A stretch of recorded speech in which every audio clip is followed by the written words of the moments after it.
হঠাৎ করে আজকে বিয়েটা হয়ে গেল। আজকে যে আমার বিয়ে হবে আমি নিজেও জানি না কি থেকে কি হয়ে গেল।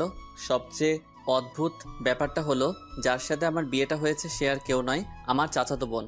আমার আপন চাচাতো বোনের সাথে বিয়েটা হয়েছে। যাকে আজকে সকালেও আমি আপু বলে ডেকেছি, সে এখন আমার বউ। আর এখন দাঁড়িয়ে আছি বাসার ছাদের উপর, আর আপু মানে আমার বউ বাসর ঘরে অপেক্ষা করছেন আমার জন্য। কিন্তু আপনারা কিছু বুঝতেছেন না তো। চলেন আপনাদের পুরো বিষয়টি বুঝিয়ে বলি কেমনে কি হয়েছে। আজ থেকে 2 সপ্তাহ আগে আমার চাচাতো বোন মানে তানিশার বিয়ে ঠিক হয়। আমরা সবাই ছেলেটাকে দেখি, সবার খুব পছন্দ হয়, তানিশাও খুব পছন্দ হয়। আর বিয়ের তারিখ ঠিক হয় আজকে। আর ছেলেটা খুব ভালো আর সুন্দর, বলা যায় সব দিক দিয়ে পারফেক্ট। কিন্তু কথাই বলে না, সবার কপালে আর সুখ থাকে না। তাই না হয়তো তানিশার কপালে ও এই সুখটা নাই। ও হ্যাঁ, আপনাদের আসল বিষয়টা বলি। আজ সকালে কিছু টুকটাক কাজ করছিলাম, চাচাতো বোন বলে কথা। তাছাড়া আপু আমার বড়। আমি অনেক মজা করছিলাম আর কাজ করেছিলাম, কিন্তু হঠাৎ আমার ফোনে আননোন নাম্বার থেকে ফোন আসে। আমি ফোনটা রিসিভ করে বলি, হ্যালো, কে বলছেন? আমি তানভীরের ছোট ভাই বলছি। রনি। তোমাদের আসতে আর কত সময় লাগবে? তানভীর ভাই হলো তানিশা অপুর হবু বর, আর রনি ওনার ছোট ভাই। আমাদের আর কখনো যাওয়া হবে না। আরে রনি, কান্না করছো কেন? কি হয়েছে তোমাদের?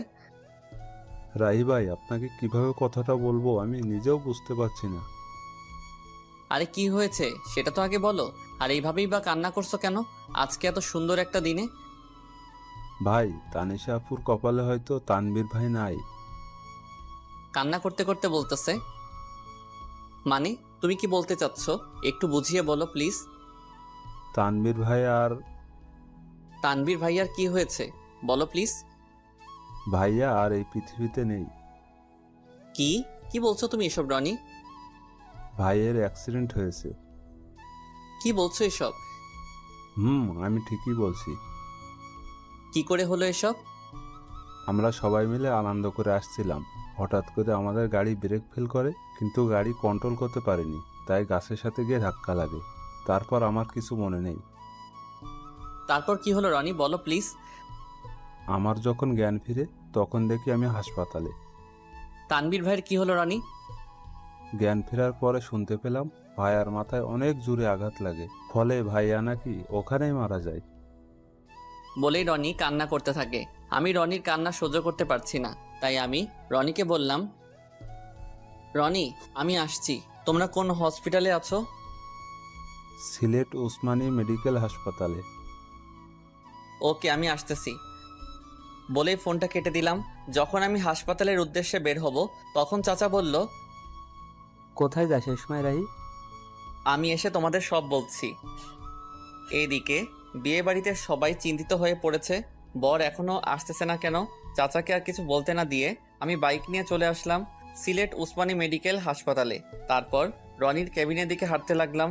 কেবিনে গিয়ে রনিকে বললাম, কেমন আছো রনি, তুমি ঠিক আছো তো? ভালো না ভাই। কাঁদিস না ভাই। কান্না ছাড়া আর কিছু নেই আমাদের ভাই। শান্ত হও রনি, তোমার আম্মু আব্বু কোথায়? ভাইয়ের লাশের কাছে, পাশের কেবিনে। রনির কান্না দেখে আমার চোখে পানি চলে আসছে। তারপর কিছুক্ষণ কান্না করলাম। তারপর ভাবলাম আমিও যদি কান্না করতে থাকি, এদিকে রনি কান্না করা থামাবে না। তাই আমি রনিকে সান্ত্বনা দিয়ে তানভীর ভাইয়ের লাশের কাছে আসলাম। এসে দেখি সবাই কান্না করতেছে। এ দেখি সবার কান্না দেখে আমি আর শান্ত থাকতে পারলাম না।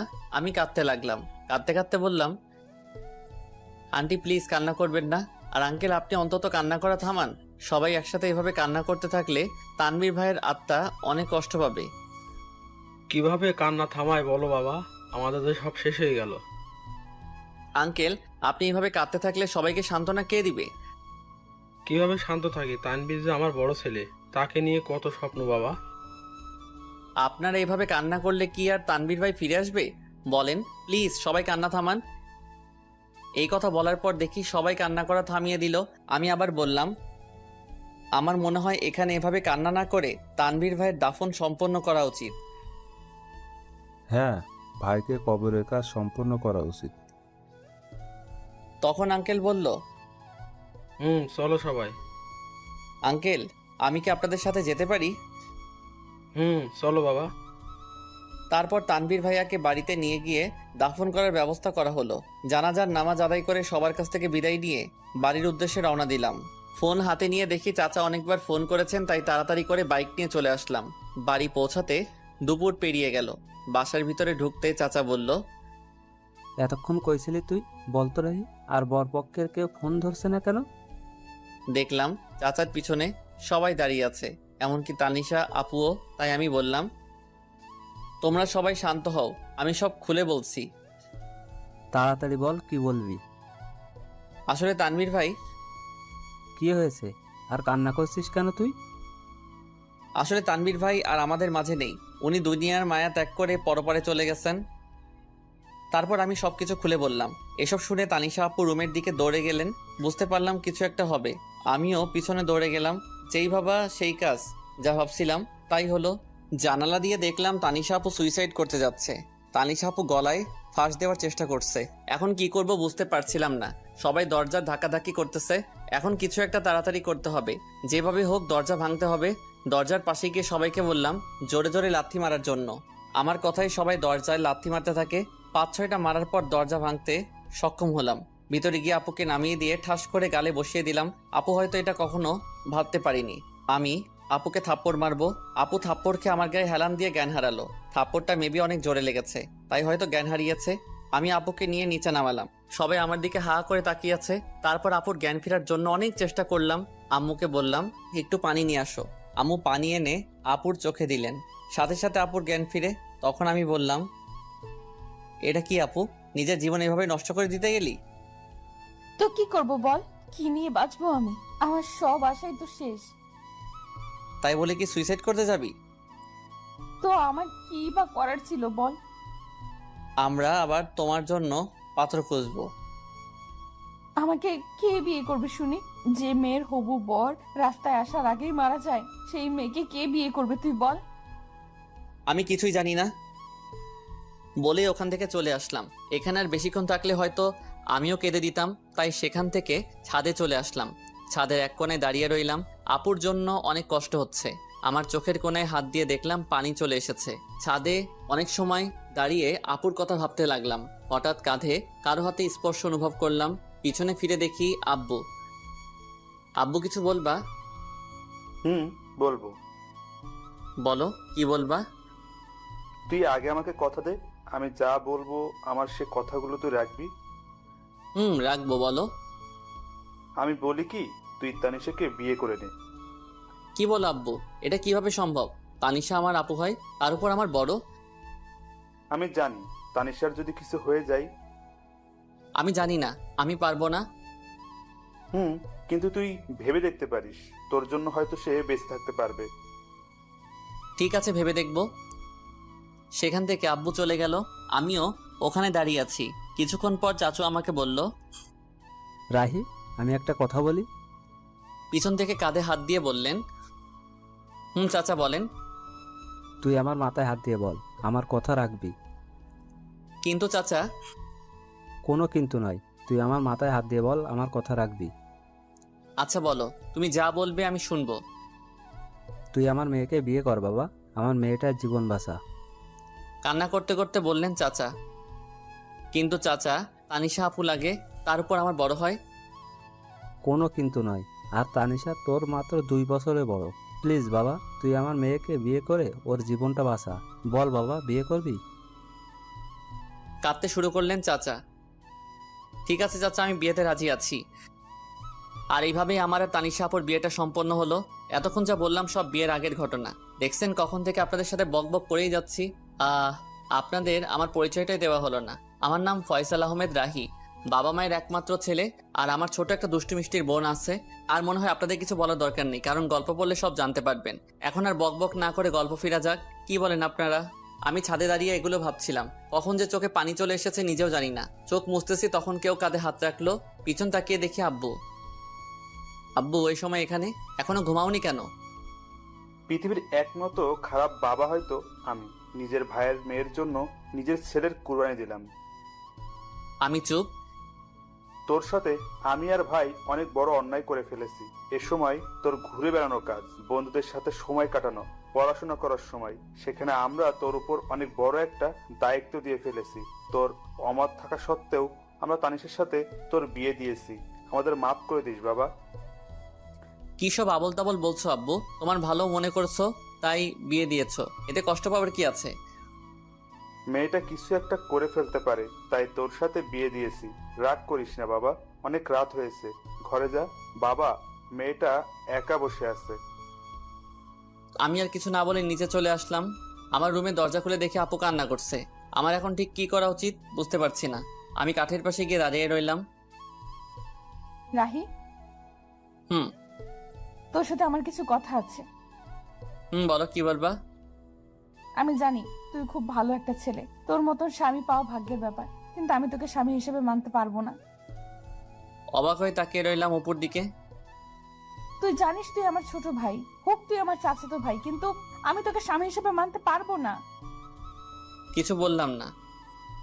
আমার মনে হয় তুই আমাকে বউ হিসেবে মানিস না। চুপ। তুই আমাকে প্রশ্ন করতে পারিস, আমি যদি স্বামী হিসেবে মানতে না পারি তাহলে বিয়ে করলাম কেন? হ্যাঁ, এটার জবাব দিয়ে দিচ্ছি। তোর সাথে বিয়ে না হলে হয়তো অন্য কারোর সাথে আমার বিয়েটা হতো, কিন্তু সে আমার মনের কষ্টটা বুঝতে পারতো না। আমার মনের অবস্থা শুধু তুই বুঝবি, অন্য কেউ না। আমি এখনো চুপচাপ দাঁড়িয়ে সব শুনছি। জানিস রাহি, আমি পৃথিবীর একমাত্র হতভাগা মেয়ে, সুখ কাছে পেয়েও হারালাম। তুই আমাকে মাফ করে দিস, তোর জীবনটা আমি নষ্ট করে দিলাম। জানিস, আমারও খুব ইচ্ছা ছিল সুন্দর একটা মেয়ে দেখে তোর বিয়ে দিব, আর তোর বিয়েতে অনেক আনন্দ করব, কিন্তু তার হলো না। তুই আমাকে মাফ করে দিস, আমি তোকে স্বামী হিসেবে মানতে পারছি না। অনেক রাত হয়েছে, এখন ঘুমিয়ে পড়ো। এটুকু বলে বারান্দায় চলে এলাম। এমন কিছু আমার জীবনে হবে আমি কখনো কল্পনাও করতে পারিনি। কিন্তু আমি ভেবেছিলাম আমার সাথে বিয়ে হলে কোনো আফসোস থাকবে না, সবকিছু গুছিয়ে নিতে সমস্যা হবে না। কিন্তু কি ভাবলাম আর কি হলো। আসলে সবার কপালে সুখ থাকে না, আমার কপালেও হয়তো নেই। আজ নিজের উপর খুব রাগ হচ্ছে, কিন্তু কি আর করব। ঘর থেকে বের হয়ে ছাদে চলে এলাম আর নিজে নিজে বলতে লাগলাম, তানভীর ভাই, কেন তুমি চলে গেলে? তোমার জন্য আপু কান্না করছে, হয়তো তোমাকে এই কয়দিনে তোমাকে ভালোবেসে ফেলছে। আর কি বলে জানো ভাই, তোমাকে ছাড়া আর কাউকে স্বামী হিসেবে মানতে পারবে না। সত্যি, কয়েকদিনে তোমাকে অনেক ভালোবেসে ফেলেছে, এমনকি আমাকেও স্বামী হিসেবে মানতে রাজি না। সত্যি ভাই, তুমি অনেক ভাগ্যবান ছিলে, আপুর মতো বউ পেতে যাচ্ছিলে। কথায় বলে না, সবার কপালে সুখ থাকে না, তেমনি তোমার কপালেও নেই, আমার কপালেও নেই। হায় রে কপাল আমাদের। এসব ভাবতে ভাবতে চোখের কোণায় আবারও হাত দিয়ে দেখি পানি। চোখে পানি মুছে পকেটে থাকা ফোনটা হাতে নিয়ে দেখি 2:45 বাজে। তাই আর ছাদে দাঁড়িয়ে না থেকে রুমে চলে এলাম। রুমে এসে দেখি এখনো আপু নাক টেনে টেনে কান্না করছে। কি ব্যাপার আপু, তুমি এখনো ঘুমাওনি? কোথায় গিয়েছিলি? একটু ছাদে গিয়েছিলাম, রাত অনেক হয়েছে, ঘুমিয়ে পড়ো। তুই কোথায় ঘুমাবি? সেটা আপনার না জানলেও চলবে, তুমি উপরে ঘুমিয়ে পড়ো, আমি ফ্লোরে শুয়ে পড়ছি। তারপর আর কিছু না বলে নিচে চাদর বিছিয়ে ঘুমিয়ে পড়লাম। মাঝরাতে হঠাৎ কারো কান্নার শব্দে ঘুমটা ভেঙে গেল। তাকিয়ে দেখি আপু এখনো কান্না করছে। আর আমি বললাম, হ্যাঁ আপু, তোমার সমস্যাটা কি? এখন কি ঘুমাতে দিবেন না? যা হবার তা তো হয়ে গেছে। ঠিক আছে, তুই ঘুমা। আমি আবারও ঘুমিয়ে পড়লাম। হঠাৎ সকালে কারো কান্নাকাটি আর চেঁচামেচিতে ঘুম ভেঙে গেল। বের হয়ে দেখলাম তানিশা, আম্মু, আব্বু, আমার ছোট বোন রিয়া ও কান্না করছে। আমি গিয়ে বললাম, আব্বু কি হয়েছে? চুপ। আম্মু কি হয়েছে, এভাবে কান্না করছো কেন? চুপ। আপু তুমি অন্তত বলো কি হয়েছে। আসলে দোকানটা কি হয়েছে বলো না। দোকানটাতে আগুন লেগে গেছে, আর পুরো দোকান পুড়ে গেছে। কি বলছো এসব? বাবা ঠিক বলেছে। সবার কথা শোনার পর যেন আমার মাথায় আকাশ ভেঙে পড়লো। আমি এখন কি করব কিছু বুঝতে পারছিলাম না। তারপর নিজেকে ঠিক রেখে সবাইকে সান্ত্বনা দিতে লাগলাম। এভাবে কয়েকটা দিন কেটে গেল। তারপর শুরু হলো সংসারে অশান্তি। বাবা বড় মানুষ, ঠিকমতো কাজ করতে পারে না, তাই আর সংসারের কষ্ট দেখতে না পেরে সংসারে হাল ধরতে হলো আমাকে। কি করব কিছুই বুঝতে পারছিলাম না। তাই আমার ফ্রেন্ড আফিকুলকে ফোন দিলাম। হ্যালো আফিকুল দোস্ত, আমার সাথে একটু দেখা করতে পারবি? আরে এভাবে বলছিস কেন? কোথায় আসতে হবে সেটা বল। স্কুলের পাশে দোকানটায় আয় না দোস্ত। ঠিক আছে, আমি আসতেছি। বলেই ফোনটা কেটে দিলাম আর রেডি হয়ে স্কুলের পাশের দোকানে চলে গেলাম। একটু পরে আফিকুলও চলে এলো। বল দোস্ত, কি বলবি? আসলে দোস্ত আমার একটা হেল্প লাগবে। তুই এভাবে বলছিস কেন? কি হেল্প লাগবে সেটা তো বল। আসলে দোস্ত আমার একটা চাকরি লাগবে। কি? তুই চাকরি করবি? আমি চাকরি করব, একটা ব্যবস্থা করে দে না। ব্যবস্থা করব, কিন্তু তুই আমাকে হাসালি। তোর বাবার দোকান থাকতে তুই চাকরি করবি কেন? তাহলে তোকে সব খুলে বলি কেন চাকরি করব। বল। আমি আফিকুলকে সব শুরু থেকে শেষ পর্যন্ত বললাম। আমাদের দোকানে আগুন লেগে পুড়ে ছাই হয়ে গেছে রে, তাই আমি চাকরি খুঁজছি। আরে কান্না করিস না দোস্ত, আমি সব ব্যবস্থা করছি। দোস্ত। ঠিক আছে, সন্ধ্যা হয়ে গেছে, তুই বাড়ি যা, আমি সব ব্যবস্থা করছি। ঠিক আছে আমি যাচ্ছি, তুইও যা। বলেই আমি আফিকুলকে বিদায় দিয়ে বাড়ি চলে আসলাম। বাড়ি এসে দেখি আম্মু এখনো মাথায় হাত দিয়ে বসে এখনো কান্না করছে। আম্মু কান্না করো না, কান্না করে আর কি হবে, সব তো শেষ। বাবা জানি, কিন্তু কান্না ছাড়া আর কি করব বল। আর কাঁদতে হবে না, আমি কিছু একটা ব্যবস্থা করছি। কি করবি তুই? পরে বলবো, এখন প্লিজ তুমি কান্না করো না। ঠিক আছে। আম্মুকে সান্ত্বনা দিয়ে রুমে চলে এলাম। এসে দেখি তানিশা আপুও কান্না করছে। তাই আমি বললাম, তুমি কান্না করছো কেন? আমার জন্য তো সব হচ্ছে। তোমার জন্য আমার কি হলো? তোদের এখানে আসার সাথে সাথেই ক্ষতি হয়ে গেল। আমার মনে হয় এতে আপনার কোনো দোষ নেই, এটা আমার কপালের দোষ। এটা তোর কপালের দোষ না, এটা আমার কপালের দোষ। তোমার কপালের দোষ কেমন করে হলো?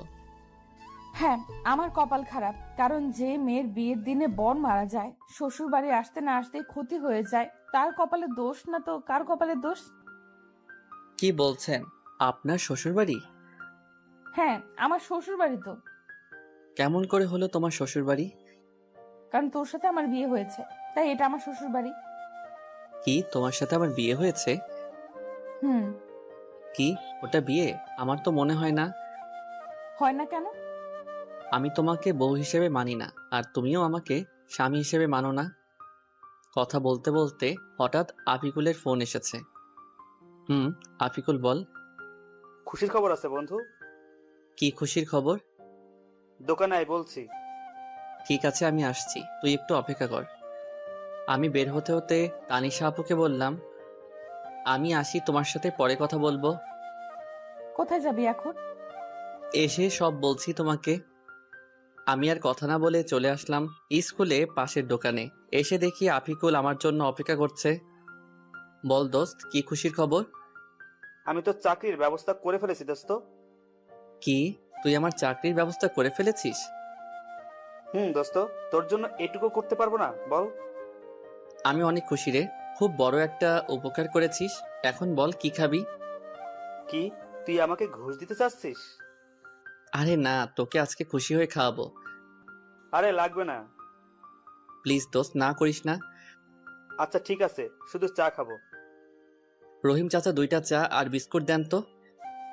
ওকে, দিতেছি বাবা। কিছুক্ষণ ওর সাথে আড্ডা দিলাম, তারপর বাড়ি চলে এলাম। বাড়ি এসে সোজা আমার রুমে চলে এলাম। রুমে গিয়ে তানিশা আপুকে জড়িয়ে ধরে কান্না করে দিলাম। কি রে, এইভাবে জড়িয়ে ধরে কান্না করছিস কেন? কি হয়েছে? জানেন আমার চাকরিটা হয়েছে।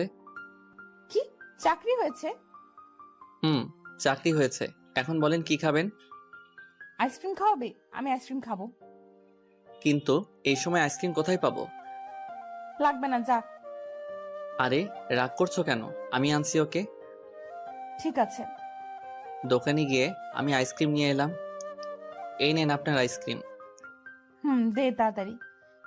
আপু আইসক্রিমটা হাতে নিয়ে বাচ্চাদের মতো খেতে শুরু করলো, আর আমি আপুর দিকে অবাক হয়ে তাকিয়ে রইলাম। কি আজব কাণ্ড, এত বড় একটা মেয়ে হয়ে বাচ্চাদের মতো আইসক্রিম খাচ্ছেন, আর আমি তাকিয়ে এসব দেখছি। ঠিক তখনই কি রে, কি দেখছিস? তোমার খাওয়া দেখছি। এত দেখতে হবে না। কেন? তুই খাবি? খেলে নিতে পারিস। না না, লাগবে না, আমি বাচ্চাদের মতো আইসক্রিম খাই না। ওকে, তুই না খেলেও চলবে। তুমি খাও। ঠিক আছে, একটা কথা বলি রাহি। বলো। তুই চাকরিতে জয়েন করবি কবে? 1 মাসের মতো লাগবে। কথা বলতে বলতে হঠাৎ আম্মুর ডাক পড়লো। রাহি, তানিশা, তোরা খেতে আয় তাড়াতাড়ি। ঠিক আছে আম্মু, আমার আসছি। তাড়াতাড়ি আয়। চলেন, আম্মু ডাকছে। চল। দুজন একসাথে খাবার টেবিলে বসলাম। আম্মু খাবার বেড়ে দিল। আম্মু, তুমিও খাও। আম্মু তুমিও বসো, একসাথে খাবো। তানিশা আপু বলল। খাচ্ছি। চুটকি, তুইও খা। খাচ্ছি তো। সবার সাথে খাবার খেয়ে আমি রুমে চলে এলাম। এসে একটু শুয়েছিলাম, তখনই আপু রুমে এলো। আপুকে দেখে আমি তাড়াতাড়ি করে নিচে বিছানা করে নিলাম, তারপর শুয়ে পড়লাম। আপুও বিছানায় শুয়ে পড়ল। কি আজব মেয়ে রে বাবা, স্বামীকে নিচে রেখে তিনি উপরে আরামে ঘুমাচ্ছে। ওই যে সবার কপালে সুখ থাকে না, তেমনি আমার কপালেও বউয়ের সুখ নেই। তাই আর কিছু না ভেবেই ঘুমিয়ে পড়লাম। সকালে ঘুম ভাঙলো আম্মুর ডাকে। রাহি বাবা, তাড়াতাড়ি ওঠ, আর ঘুমাতে হবে না। কেন আম্মু? আজকে তানিশাকে নিয়ে যাবি না? কোথায় যাব? কেন, তুই জানিস না? না তো। তানিশা মা তোকে কিছু বলেনি? না, আমাকে তো কিছু বলেনি। তানিশা মা, তুমি রাহিকে কিছু বলনি? না আম্মু, ভুলে গিয়েছিলাম। ঠিক আছে, তাহলে ওকে বলে নিচে আসো। ঠিক আছে আম্মু, আমরা আসছি। ওকে। ওই, আজকে আমাদের বাড়ি নিয়ে যাবি? আমি কেন নিয়ে যাব? তুমি একা যাও, আমি যেতে পারবো না। না, তুই আমার সাথে যেতে হবে। না, আমি পারবো না। কি, তুই যাবি না? যাব তো। আমি বুঝি না এ কেমন মেয়ে, আমাকে স্বামী হিসেবে মানে না, আবার সবসময় অধিকার ফলাতে আসে। আজাইরা পেঁচাল। কি রে, চুপ করে আছিস কেন? এমনি। ঠিক আছে, এখন রেডি হয়ে আয়। ঠিক আছে, তুমি যাও, আমি আসছি। তাড়াতাড়ি আয়, নাস্তা করব।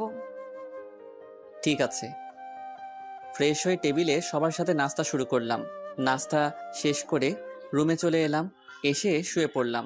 তখন দেখি তানিশা আপু আমার দিকে রাগী চোখে তাকিয়ে আছে। এভাবে তাকিয়ে আছো কেন? তুই এসে শুয়ে পড়লি কেন? তো কি করব? একটু আগে আমি কি বলছিলাম? কি বলছিলে? আমি আজকে আমাদের বাড়ি যাব বলছিলাম না? যাব তো। তাহলে এইভাবে শুয়ে পড়লি কেন?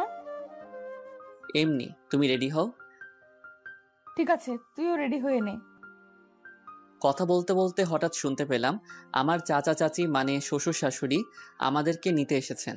তাই আমি তাড়াতাড়ি করে রেডি হয়ে চাচা চাচির কাছে চলে এলাম। আমি তাদেরকে সালাম দিলাম। আসসালামু আলাইকুম চাচা চাচি, কেমন আছেন? ওয়ালাইকুম সালাম। বাবা ভালো, তুমি?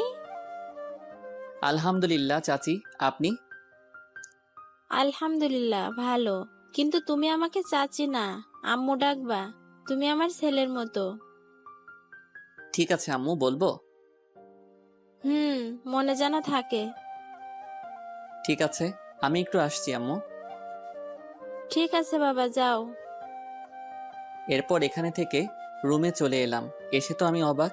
আমি কোনো রকম হাসি আটকে রেখে বললাম, তুমি এটা কি পরেছ? কেন, শাড়ি পরেছি। হাসতেছিস কেন? তোমার এটা শাড়ি পরা হয়েছে নাকি? হয়নি। একদম হয়নি। একদম এভাবে হাসবি না, আমি শাড়ি পরতে পারি না। আচ্ছা ঠিক আছে, আমি পরিয়ে দেই। তুই পারলে পরিয়ে দে। দিচ্ছি। আমি আপুকে শাড়ি পরিয়ে দেওয়া শুরু করলাম। শাড়ি পরিয়ে দিতে দিতে শাড়ি যখন আপুর পেটে গুজে দিব, তখন দেখি আপু চোখ বুজে শরীর বেঁকিয়ে কাঁপতে শুরু করছেন। তাই তাড়াতাড়ি করে শাড়ি পরিয়ে দিলাম। শাড়ি পরিয়ে দিয়ে বললাম, আচ্ছা এবার চোখটা খুলুন। আর এইভাবে কাঁপছেন কেন? না মানে এমনি। বলি লজ্জা পেয়ে তাড়াতাড়ি করে রুম ত্যাগ করলো। আর আমি বিছানায় শুয়ে হাসতে লাগলাম। কিছুক্ষণ পর দেখি আপু আবার আসছে। একটা কথা বলি। বলেন। বাইরের কেউ যেন বুঝতে না পারে তুই আমাকে বউ হিসেবে মানিস না, আর আমি স্বামী হিসেবে মানি না। ঠিক আছে, কেউ বুঝতে পারবে না। এবার চল, আম্মু ডাকছে। চলেন। শ্বশুরবাড়ি মধুরহারি। অতঃপর শ্বশুরবাড়ির উদ্দেশ্যে সবাই রওনা হলাম। আমাদের বাড়ি থেকে শ্বশুরবাড়ি, সরি, এখনো তো হয়নি, কারণ আপু আমাকে স্বামী হিসেবে মানেন না। যাই হোক, চাচাদের বাড়ি যেতে ৪৫ মিনিটের মতো লাগে। এসব ভাবতে ভাবতে কখন যে শ্বশুরবাড়ি পৌঁছে গেলাম, মানে চাচাদের বাড়ি। বারবার শুধু শ্বশুরবাড়ি মনে হয়। গাড়ি থেকে নামতে যাব, তখন দেখি অনেকগুলো মেয়ে এসে দুলাভাই বলে চিল্লাচিল্লি করছে। নামার সাথে সাথেই আমাকে ঘিরে ধরলো। তখন একটা বলে উঠল, তানিশার জামাই তো অনেক কিউট, আমি তো দেখেই প্রেমে পড়ে গেছি। সবার প্রশংসা শুনে খুবই ভালো লাগছিল। তখনই হুট করে আপু আমার হাত শক্ত করে ধরেছে। দেখ দোস্ত, আমাদের তানিশা 2 দিনে জামাই পাগল হয়ে গেছে। তানিশা আমার হাত ধরে ভিতরে নিয়ে এলো, তারপর সোজা আপুর রুমে নিয়ে গেল আর রাগে লচির মতো ফুলতে লাগলো। তখন বলে উঠল, আপু, ওখানে অনেক আনন্দ পাচ্ছিলি তাই না? তা তো একটু শালি বলে কথা। ওদের সাথে আর কথা বলতে দেখলে পা ভেঙে দিব। যা এখন ফ্রেশ হয়ে আয়। ঠিক আছে। আমি ফ্রেশ হতে চলে গেলাম। ফ্রেশ হয়ে গিয়ে সোফায় বসে পড়লাম। তখনই সব শালি আমাকে ঘিরে বসে পড়লো আর একে একে সবাই পরিচয় দিতে থাকে। সবার সাথে কথা বলছিলাম, তখনই আপু সবাইকে সরিয়ে আমার পাশে বসে পড়লো। এটা দেখে সবাই তো অবাক, তার থেকে বেশি অবাক তো আমি হয়েছি। আপু আমার হাত শক্ত করে ধরে সবার সাথে কথা বলতে থাকে। কি আজব রে ভাই, স্বামী হিসেবে মানতে তো রাজি না, তার উপর এমন অবস্থা। যাই হোক, সবার সাথে আড্ডা দিতে দিতে অনেক রাত হয়ে যায়। তারপর খাওয়া দাওয়া শেষ করে আপুর রুমে এসে চাদর বিছিয়ে নিচে শুয়ে পড়লাম। তখনই আপু বলে উঠল, রাহে, তোকে নিচে শুতে হবে না। কেন? আমি নিচে ঘুমাই, তুই উপরে ঘুমা। লাগবে না, আমি নিচে ঘুমাতে পারবো। তোকে যা বলছি তাই কর, বেশি কথা বলিস কেন? আচ্ছা ঠিক আছে। আমি আর কথা না বাড়িয়ে উপরে শুয়ে পড়লাম। সকালে কানের কাছে নিঃশ্বাসের শব্দ আসতেছে। চোখ খুলে তো আমি অবাক, কত সুন্দর করে আপু আমাকে জড়িয়ে ধরেছে আর আমার ঠোঁটের একেবারে কাছে আপুর ঠোঁট। এসব দেখে আমি আর নিজেকে কন্ট্রোল করতে পারছিলাম না, তাই আপুর ঠোঁট আমার ঠোঁট এক করে দিলাম। কিছুক্ষণ পর আপু চমকে ওঠে। তারপর আপু আমাকে ছাড়িয়ে নিয়ে বলল, সরি, আসলে রাতে বৃষ্টির সময় ভয় করছিল, তাই এসে শুয়েছিলাম। একথা বলে আপু লজ্জা পেয়ে ফ্রেশ হতে চলে গেল। আর আমি ভাবতে লাগলাম, কি মেয়েকে আল্লাহ আমার কপালে দিয়েছে। তখনই আপু বাথরুমে থেকে ফ্রেশ হয়ে বের হয়েছে। আমি শুয়ে দেখছি আপু ফ্রেশ হয়ে ড্রেসিং টেবিলের সামনে চুল ঠিক করছে। আমি শুধু আপুকে দেখছি। আসলে যত দেখছি ততই আপুর প্রতি কেমন একটা ফিলিংস হচ্ছে। আপুর প্রতি ফিলিংস হচ্ছে হোক, আপু আমাকে স্বামী না মানালো। আসলে আপুকে এই মুহূর্তে যেই ছেলে দেখতো পুরাই পাগল হয়ে যেত, এত সুন্দর লাগছে আপুকে। ঠিক তখনই আপু আমার দিকে এগিয়ে আসছে আর আমি ঘুমের ভান ধরে শুয়ে আছি। কি আর কত ঘুমাবি? ওঠ। চুপ করে রইলাম। কিরে, শুনতে পাচ্ছিস না? কি বলো? ফ্রেশ হয়ে আয়, নাস্তা করতে হবে, যা। যাচ্ছি, তুমি যাও। আমি বসে আছি, তুই ফ্রেশ হয়ে আয়। ফ্রেশ হয়ে এসে দেখি আপু এখনো বসে আছে। তখন আমি বললাম, চলেন। চল। রুমে থেকে বের হব, তখনই আপু আমাকে শক্ত করে হাত চেপে ধরে নিয়ে গেল। আমি কিছু বুঝলাম না। এসব দেখে সবাই আমাদের দিকে হা করে তাকিয়ে আছে, মনে হয় আমরা এলিয়েন। সবার কাছে যেতেই দেখি সবাই মুচকি মুচকি হাসছে। এসব দেখে আমার খুব লজ্জা লাগতে শুরু করলো আর নিজেকে জোকার মনে হচ্ছে। কিন্তু কি আর করার, মাথা নিচু করে টেবিলে বসে পড়লাম। তারপর শুরু হলো জামাই আদর। জীবনে প্রথম জামাই আদর পাচ্ছি। সবাই ওঠার পর ওঠা খাওয়াচ্ছে আর আমি বলির পাঠার মতো খেয়ে যাচ্ছি। কোনো রকম জামাই আদর খেয়ে রুমে চলে এলাম। এসে শুয়ে পড়লাম, শরীর আর নড়াতে পারছি না। আপনাদের একটা কথা বলি, সবাই বিয়ের পর শ্বশুর বাড়ি যদি যান তাহলে তার 1 মাস আগে থেকে খাওয়া দাওয়া বন্ধ করে যাবেন, তা না হলে আমার মতো অবস্থা হবে। এবার বলতে পারেন, যদি 1 মাস আগে থেকে খাওয়া দাওয়া বন্ধ করে দেই তাহলে আমরা তো মরে যাব। এইটার উত্তর খুব সোজা, খিদা যখন লাগবে তখন অল্প খেয়ে নিবেন। এবার প্রশ্ন আসতে পারে, তাহলে আমার বিয়ে আমি খাবো না? উত্তর খুব সোজা, না খেয়ে রোজা রাখবেন। যাই হোক, সাবধানে শ্বশুর বাড়ি যাবেন। তখন আপু রুমে আসলো, এসে আমাকে বলতে লাগলো, কিরে, জামাই আদর কেমন হলো? হার জামাই আদর, তুমি আমাকে স্বামী হিসেবে মানো না, তাহলে এটা জামাই আদর কিভাবে হলো? বেশি কথা বলিস কেন? কোথায় বেশি কথা বললাম? কথা শেষ না হতেই আপু চলে গেল। তখন রুমে শালিকাদের আগমন। দুলাভাই কি করেন? ওই তো দেখতে পাচ্ছ কি করছি। হুম, দেখছি। আচ্ছা দুলাভাই, আপনি নাকি গল্প লিখেন? কে বলছে? দেখলাম, এবার একটা গল্প শোনাতে হবে। বলেই সবাই চিল্লাচিল্লি শুরু করলো। কি আর করার, এখন তো শোনাতে হবে। আচ্ছা, তোমাদের একটা কবিতা শোনাই। হুম, বলেন। কবিতার নাম শালা আমি তো অবাক। নিশি রাতে জেগে দেখি গাছের ডালে কাক। শালা আমি তো অবাক। চোর ঢুকেছে ঘরের ভেতর, দরজা ছিল ফাঁক। শালা আমি তো অবাক।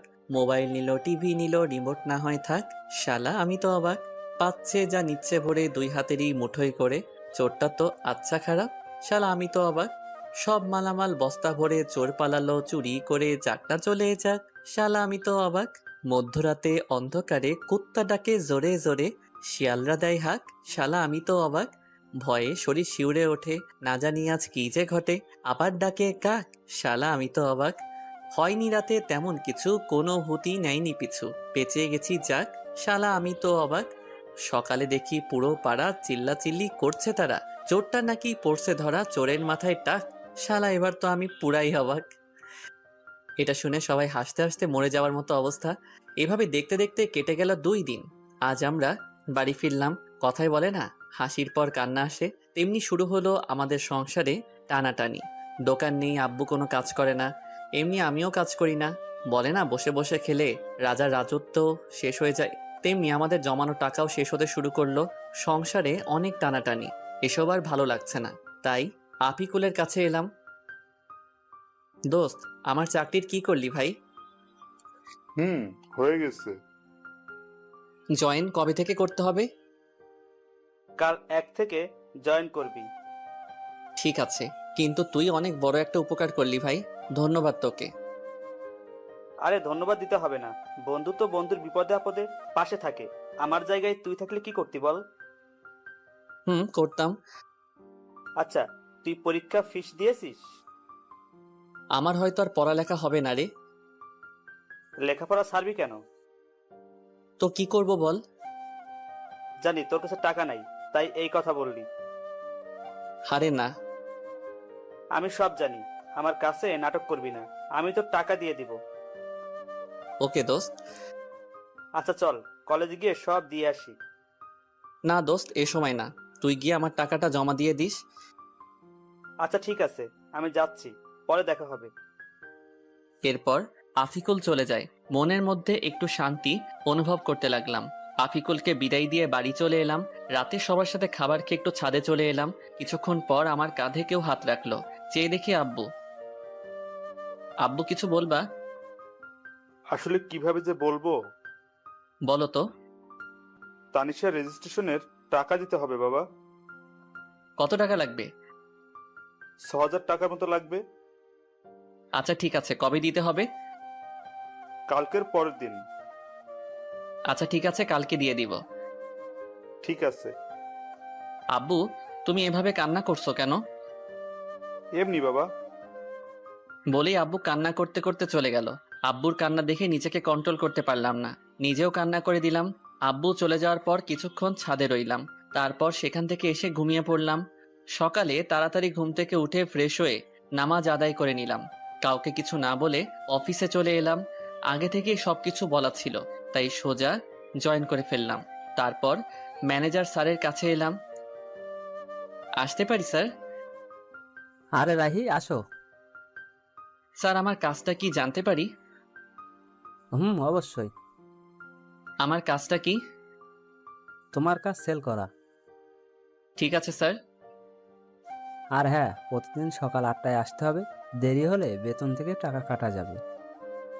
ঠিক আছে স্যার। বলে একটা গাড়ির সাথে চালক বেরিয়ে পড়লাম। সকালে কিছু খাওয়া হয়নি, তাই এক দোকানে সেল করে চা আর বিস্কুট খেতে লাগলাম। আর বেশি কিছু খেলাম না, কারণ আমার কাছে টাকা নেই। অন্য কিছু খেলে আর দুপুরে কিছু খাওয়া হবে না। সেল করতে করতে কখন যে দুপুর হয়ে গেছে খেয়ালই নেই। দুপুরের খাবার খেয়ে আবারও সেল করতে লাগলাম। সেল করা শেষ করতে করতে রাত হয়ে গেল। গাড়ি জমা দিতে ফোনের দোকানে চলে এলাম। আমার 2টা ফোন ছিল, তাই একটা বিক্রি করে দিলাম। তারপর বাড়ি চলে এলাম। বাড়ি এসে ফ্রেশ হয়ে আব্বুর কাছে এলাম। আব্বু, টাকা। কিসের টাকা বাবা? তোমার মেয়ের রেজিস্ট্রেশনের ফিস।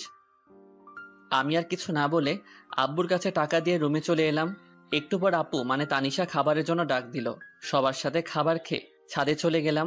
আজকের চাঁদটা অনেক সুন্দর লাগছে, এসব ভাবছিলাম তখন কেউ কাঁধে হাত দিল। তাকিয়ে দেখি আপু। কিছু বলবে? টাকা তুই দিয়েছিস না? না মানে। তুই দিয়েছিস নাকি সেটা বল। আমি দিয়েছি। কেন? তুই এত টাকা কোথায় পেলি? আমার ফোনটা বিক্রি করে দিয়েছি। কেন? জানি না। জানি না মানে কি? আমার ভালো লাগছে না, আমি ঘুমাবো বলেই সেখান থেকে চলে আসলাম। আর বেশি কথা বললাম না, কথা বললে হয়তো কথা আরো বেড়ে যেত। রুমে এসে ঘুমিয়ে পড়লাম। সকালে পাখির কিচিরমিচির আওয়াজে ঘুম ভেঙে গেল। নামাজের সময় ছিল, তাই নামাজটা আদায় করে নিলাম। সকালে সবার সাথে নাস্তা করতে বসে পড়লাম। হঠাৎ করে তানিশা আপু বলল, আব্বু, আমি একটা কথা বলবো। মা, বলো। বলছিলাম কি, রাহি তো একাই চাকরি করে এখন সংসার চালায়, আর তাতে ওর অনেক কষ্ট হয়। আমি বলি কি, আমি যদি একটা চাকরি করি তাহলে ওর কষ্ট একটু কম হতো। এই পরিবারের আর কারো ইনকাম করতে হবে না, আমি এখনো মরে যাইনি, মরে গেলে করো বলে সেখান থেকে রুমে চলে এলাম। আসলে আমি চাই না তানিশা আপু কোনো কাজ করুক। আমি রেডি হয়ে অফিসে চলে এলাম। প্রতিদিনের মতো আজকে একটা চালক নিয়ে বেরিয়ে পড়লাম সেল করতে। সেল করতে করতে দুপুর হয়ে গেল। তখন সাথে থাকা সোহাগ ভাই বললেন, ভাই চলেন কিছু খেয়ে আসি। চলো। দোকানে বসে পাউরুটি খাচ্ছিলাম। সামনে চেয়ে দেখি কেউ আমার দিকে তাকিয়ে আছে। ভালো করে তাকিয়ে দেখি আব্বু ওর ফ্রেন্ডের সাথে দাঁড়িয়ে আছে। তাই আমি তাড়াতাড়ি খেয়ে সোহাগ ভাইকে নিয়ে চলে এলাম। তারপর আবার দোকানে সেল করতে লাগলাম। সেল করতে করতে রাত হয়ে গেল। গাড়ি জমা দিয়ে হাঁটছিলাম, পকেটে হাত দিয়ে দেখি টাকা নেই। তাই বাধ্য হয়ে হাতের ঘড়িটা বিক্রি করে দিলাম। বাড়ি এসে সোজা রুমে চলে এলাম। ফ্রেশ হয়ে সবার সাথে খাবার টেবিলে বসে পড়লাম। খাওয়া দাওয়া শেষ করে ছাদে চলে গেলাম। ছাদে আসি কারণ আমার মন খারাপ থাকলে ছাদে এসে সময় কাটাই আর চাঁদ দেখতে থাকি। অনেক সময় থাকার পর রুমে আসলাম। খেতা বালিশ নিয়ে নিচে শুতে যাব, তখনই একটা কথা বলতাম। বলেন। তুই উপরে ঘুমা, আমি নিচে ঘুমাই। আমি কাপুরুষ নই। একটা মেয়েকেই নিচে ঘুমাতে দিয়ে আমি উপরে ঘুমাবো, আপনি ঘুমান। আর কথা না বলে ঘুমিয়ে পড়লাম। সকালে ঘুম থেকে উঠে দেখি আপু গোসল করে আসছে। এটা দেখে তো আমি আপুর উপরে আবারও ক্রাশ খাইছি। ভেজা চুলে আপুকে অসম্ভব সুন্দর লাগছে, আপনাদের বলে বোঝাতে পারবো না। আপু আমার দিকে তাকাতেই আমি ঘুমের ভান ধরে রইলাম। তখন আপু বললেন, কি উঠবি না? আর কত ঘুমাবি? সবাই নাস্তা করার জন্য অপেক্ষা করছেন। উঠছি, তুমি যাও। তারপর আপু চলে যায়। আসলে আপুকে যত দেখছি ততই আপুর প্রতি ফিলিংস হচ্ছে। আমার কপালে হয়তো বউয়ের ভালোবাসা নেই, জীবনটা বেদনা। আপু কেন আমার ফিলিংসটা বুঝে না। ফ্রেশ হয়ে সবার সাথে নাস্তা শেষ করে রুমে এসে শুয়েছিলাম। আজকে শুক্রবার, তাই কাজ নাই। একটু পরে আপু আসলো। ওকে দেখে কেমন যেন লাগলো, মনে হয় অস্বস্তিতে আছেন। আপনার কি কিছু হয়েছে? কই না তো। সত্যি বলছেন তো? হুম। মিথ্যা বলছেন না তো? মিথ্যা বলতে যাব কেন? আচ্ছা ঠিক আছে। আচ্ছা, একটা কথা বলি। বলেন। আমাকে কিছু টাকা দিতে পারবি? কত টাকা? 200 টাকা। ওই দিন হাতঘড়ি বিক্রি করে যা পেয়েছিলাম ওই টাকা আপুকে দিয়ে দিলাম। আজকে ছুটি, তাই একটু ঘুম দিলাম। বিকেলে একটু ঘুরতে বের হলাম বন্ধুদের সাথে আড্ডা দিতে। মাগরিবের আজান হয়ে গেল, তাই নামাজটা আদায় করে রুমে চলে এলাম। রুমে আসতেই দেখলাম আপু বাথরুম থেকে বের হচ্ছে। আপুকে দেখে একটু সন্দেহ হচ্ছে। আজ এমন তো আগে কখনো মনে হয়নি। এতক্ষণ কোথায় ছিলি? এই একটু বাইরে ঘুরছিলাম। আমাকে নিয়ে গেলি না কেন? আপনাকে নিয়ে যাব কেন? কেন, আমি যেতে পারি না বুঝি? না, আমার সাথে যেতে পারেন না। আমাকে তো স্বামী হিসেবে মানেন না। তোর সাথে ঘুরতে না যাওয়ার কি আছে? ওকে সামনের ছুটির দিন নিয়ে যাব। লাগবে না, আমি তোর সাথে যাব না। ওকে না গেলে আমার কি, আর কত আছে যাওয়ার জন্য। ওই কি বললি? কই কিছু না। আমি যাব। এখন না বললেন যাবেন না? এখন যাব, তোর কোনো সমস্যা? না, সমস্যা নেই। তারপর রাতে খাবার খেয়ে ঘুমিয়ে পড়লাম। পরের দিন ভোর সকালে ঘুম ভাঙলো। ঘুম থেকে উঠে নামাজ আদায় করে নিলাম। তারপর একটু গ্রামটা ঘুরে দেখতে লাগলাম। সকালের আবহাওয়া মনটা অনেক ভালো করে দেয়। কত সুন্দর লাগে সকালবেলা। কিছুক্ষণ গ্রামটা ঘোরাঘুরি করে রুমে চলে এলাম। এসে দেখি আপু এখনো ঘুমিয়ে আছে। ভাবলাম ঠেকে দিব কিনা, অত কিছু না ভেবে ডাক দিলাম, আপু উঠেন, সকাল হয়ে গেছে। আর কত ঘুমাবেন? ওই আপু উঠবেন না? কি হয়েছে আম্মু, এত সকাল সকাল ডাকছো কেন? কেদি কয় কি আমি নাকি তার আম্মু? আরে আমি রাহি। ও তুই? কখন থেকে ডাকছি, উঠছেনই তো না। সরি। বলেই আপু ফ্রেশ হতে চলে গেল। সকালে নাস্তা করে কাজে চলে এলাম। দোকানে সেল দিতে দিতে এক জায়গায় দাঁড়িয়ে গেলাম। আপুর মতো কাউকে দেখতে পাচ্ছি। একটু কাছে গিয়ে দেখি আসলেই ওটা আপু। কিন্তু আপু এই জায়গায় কি করে? দেখলাম একটা ফার্মেসিতে ঢুকলো, সাথে চুটকি। তারপর কিছু একটা কিনে চলে গেল। আমি বুঝতে পারছি কি নিয়ে গেছে আপু। ভাবছি এখন গিয়ে জিজ্ঞেস করব কিনা। আপু সেখান থেকে চলে গেল, আমিও সেল দিতে চলে এলাম। রাতে খাবার খেয়ে রুমে আসলাম আর আপুর জন্য অপেক্ষা করতে লাগলাম। কিছুক্ষণ পর দেখি আপু রুমে আসলো। চোখ মুখ কেমন যেন হয়ে গেছে। নিজেকে একটু সাহসী বানিয়ে বললাম, আপনার সাথে কিছু কথা ছিল। বল। আপনি আজ 11টার সময় কোথায় ছিলেন? আমার কথায় কিছুটা ভয় পেয়ে গেল আপু। বান্ধবীদের সাথে কেন? না এমনি। আপনি ঠিক আছেন তো? হুম, ঠিকই তো আছি। না আপনি ঠিক নেই। আমার কাছ থেকে কিছু কি লুকাতে চাচ্ছেন? কি লুকাবো আমি? তুই কিসের কথা বলছিস? এইটার কথা বলছি, প্যাকেটটা সামনে ধরে। আসলে আপনার হয়তো বুঝতে পারছেন না কিসের প্যাকেটের কথা বলছি। ওইটা প্যাড ছিল। অনেকে হয়তো এখন বুঝতে পারছেন। এসব বলায় আপু কিছুটা লজ্জা পেয়ে যায়। লুকানো কি আছে এসব? জানি আপনি আমাকে স্বামী হিসেবে মানেন না, কিন্তু নিজের সমস্যার কথা তো বলতে পারেন না। এখন আমাকে বিশ্বাস করে উঠতে পারেননি? না তেমন কিছু না, আসলে বলতে লজ্জা লাগছিল। লজ্জার কি আছে এতে শুনি? কবে থেকে শুরু হয়েছে? 2 দিন হলো।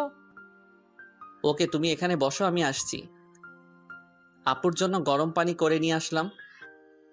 কি ওগুলো? আপনার জন্য গরম পানি নিয়ে এসেছি। তুই এত কষ্ট করতে গেলি কেন? আমি করে নিতাম। তা তো জানি। কত ব্যথা সহ্য করে হাসি মুখে কথা বলছেন। আপনার আর কয়েকদিন কিছু করতে হবে না, রেস্ট নিন। তুই এত ভালো কেন? সবার কত খেয়াল রাখিস, আমার পিরিয়ডের কথা শুনে এত কেয়ার করছিস। যদিও তোকে স্ত্রীর অধিকার দেইনি, যদি দিতাম আরো কত কিছু করতে আমার জন্য। সরি রাহি, আমি জানি তুই অনেক ভালো। তোর মতো স্বামী সবার কপালে জোটে না, কিন্তু আমি কেন যে তোকে মেনে নিতে পারছি না। কি ভাবছেন? কিছু না, তুই ঘুমিয়ে পড়। না, যদি আপনার কিছু লাগে। লাগবে না, দরকার হলে তোকে ডাক দিব। ওকে। তারপর আমি ঘুমিয়ে পড়লাম। পরের দিন আর কাজে যাইনি। আপুর শরীরটা খারাপ হয়ে পড়ছিল, তাই সারাদিন আপুর পাশে ছিলাম। যখন যেটা লাগে সব করলাম। ইস, যদি আমাকে স্বামী হিসেবে মেনে নিত তাহলে এই মুহূর্ত আরো কত সুন্দর হতো। আমার কপালটাই খারাপ। আচ্ছা, ও কি বুঝে না আমি ওকে কতটা ভালোবেসে ফেলেছি? এক মুহূর্ত ভালো লাগে না আপুকে ছাড়া। রাতে আবার আপুর জন্য গরম পানি করলাম। তারপর ওষুধ খাইয়ে দিয়ে ঘুম পাড়িয়ে দিলাম। আমিও ঘুমাতে আসলাম।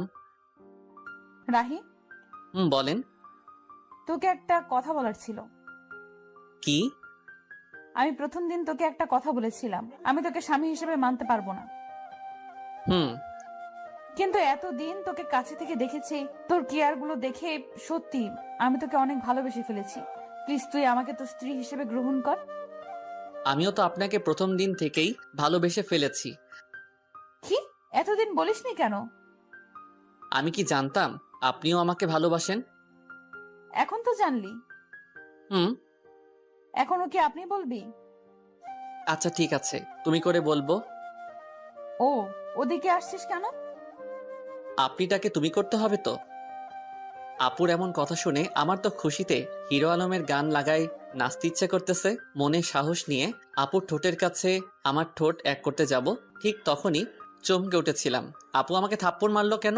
তখনই চোখ খুলে দেখি এইটা ছিল স্বপ্ন। মনটাই খারাপ হয়ে গেল। কত সুন্দর একটা স্বপ্ন দেখলাম।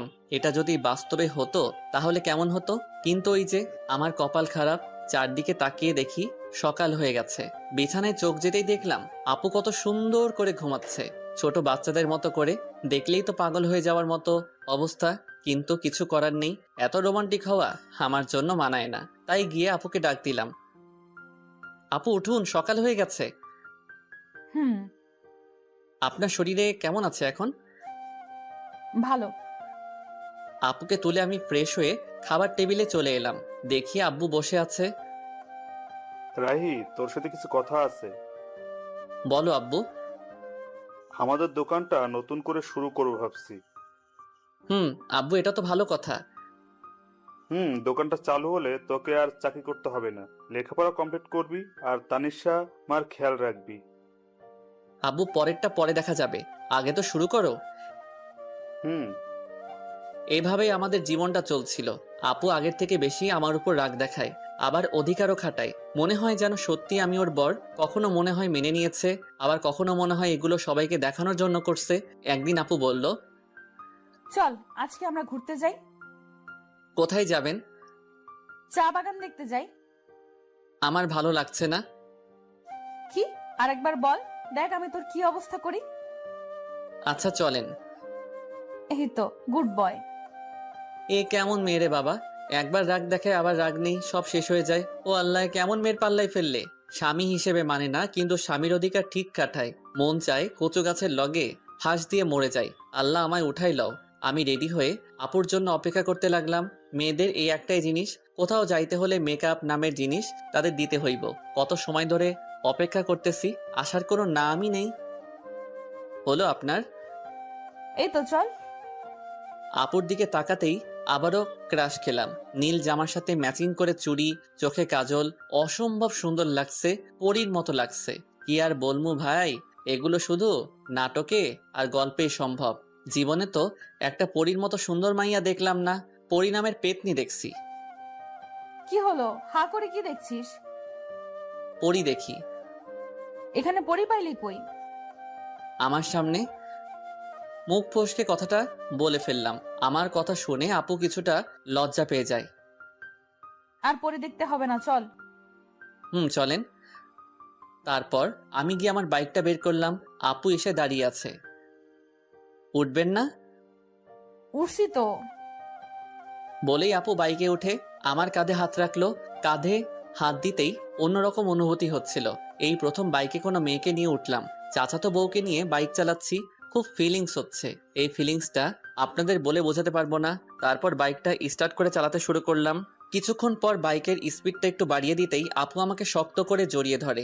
এতক্ষণ এটাই তো চাইছিলাম, নরম শরীরের স্পর্শ, খুব ভালো লাগছিল। কিছুক্ষণ পর আমরা শ্রীমঙ্গল বদ্ধভূমি 71 চলে আসলাম, চায়ের রাজধানী শ্রীমঙ্গল। আমরা বাইক থেকে নামতেই আপু আমার হাত শক্ত করে জড়িয়ে হাঁটতে লাগলো। খুব ভালো লাগছিল তখন। আপু নীরবতা ভেঙে বলল, রাহি, বলেন। সরি। সরি মানে কেন? আমি তোকে মন থেকে স্বামী হিসেবে মানি না, কিন্তু সব সময় তোর উপর অধিকার দেখাই। না ঠিক আছে, আমি কিছু মনে করি না, সব আমার কপালের দোষ। এমন করে বলছিস কেন? কেমন করে বললাম আবার? কিছু না। কিছুক্ষণ আপুর কিছু পিক তুলে দিয়ে আমি বললাম, কিছু খাবেন? আইসক্রিম নিয়ে আয়। আমি তো জানি মেয়েরা ফুচকা পাগলি হয়, কিন্তু আপনি আইসক্রিম পাগলি কেন? এমনি, তোর কোনো সমস্যা? না, আনছি আমি। আইসক্রিম নিয়ে এলাম, তারপর বললাম, এই নেন আপনার আইসক্রিম। একটা কেন, তুই খাবি না? না, ওসব আমি খাই না, আপনি খান। ওকে। আইসক্রিমটা হাতে নিয়ে বাচ্চাদের মতো খেতে লাগলো। এত বড় একটা মেয়ে হয়ে বাচ্চাদের মতো আইসক্রিম খাচ্ছে, কি অদ্ভুত ব্যাপারটা। আপু আইসক্রিম খাচ্ছে আর আমি তাকিয়ে শুধু দেখছি। কি ব্যাপার, অমন করে কি দেখছিস? কই না তো। আমি দেখেছি তুই আমার খাওয়া দেখছিলি। না। দেখতে হবে না, চাইলে তুই খেতে পারিস। না, আপনি খান। আমি বলছি তুই খাবি, এই নে। আমি খাবো না, আপনি খান। তুই খাবি নাকি আইসক্রিম তোর মুখে মেখে দিব? আচ্ছা ঠিক আছে। আমি আর কিছু না বলে হা করি। আপু আইসক্রিম আমার মুখে দিল। আমি খেতে না চাইলেও বাধ্য হয়ে খেতে হলো। রাগ করলি? আমি সবার উপরে রাগ করি না। ও, তো কার কার উপর রাগ করিস না একটু শুনি। আপনাকে বলবো কেন? আর কিছু না বলে ঘোরাঘুরি করে বাড়ির উদ্দেশ্যে রওনা দিলাম। রাস্তায় হঠাৎ আমার একটা ফ্রেন্ড মিতুর সাথে দেখা। কিরে রাহি, কেমন আছিস? এই তো আলহামদুলিল্লাহ ভালো। তুই? আমিও ভালো আছি। তো তোর কি খবর? এই তো আর কি। আমরা কথা বলছিলাম, হঠাৎ আপুর দিকে চোখ যেতেই দেখলাম আপুর আগে ফুলছে। কিছু বুঝলাম না। তোর সাথে মেয়েটাকে? ও হলো আপনার বউ তানিশা, আর তানিশাও আমার ফ্রেন্ড মিতু। হাই আপু, আপনি তো অনেক কিউট। ধন্যবাদ আপু। মিতুর সাথে কিছুক্ষণ কথা বলার পর বাড়িতে চলে এলাম।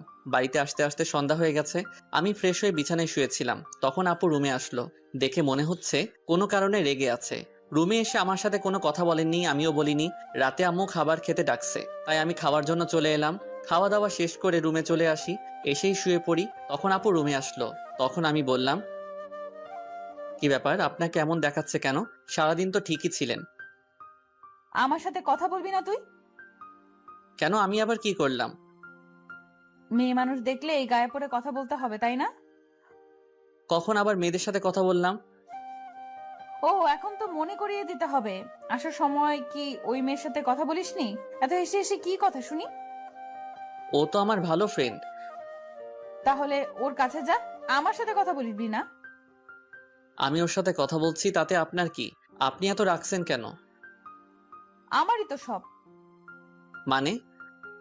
কিছু না। বলেই শুয়ে পড়লো। কি আজব মেয়ে বাবা, এখন দেখছি কারোর সাথে কথা বলতে দেবে না। নিজে তো ভালোভাবে কথা বলেই না, আবার অন্য কারোর সাথে কথা বললে রেগে যায়। মেয়েদের মন বোঝা আসলে অনেক কঠিন। কি কখন কি চায় তারাই ভালো জানে। কি বলছিস? আপনি এখনো ঘুমাননি? তুই ঘুমাবি না? ঘুমাচ্ছি। সকালে ঘুম থেকে উঠে তো অবাক, আপু আমাকে জড়িয়ে ধরে শুয়ে আছে। আমার শরীর কাঁপছে, হার্টবিট বেড়ে যাচ্ছে। কিন্তু কি আর করব, এত রোমান্টিক হলে তো চলবে না। আপুকে ডাকতে লাগলাম, আপু আমাকে জড়িয়ে ধরে শুয়ে আছে কেন?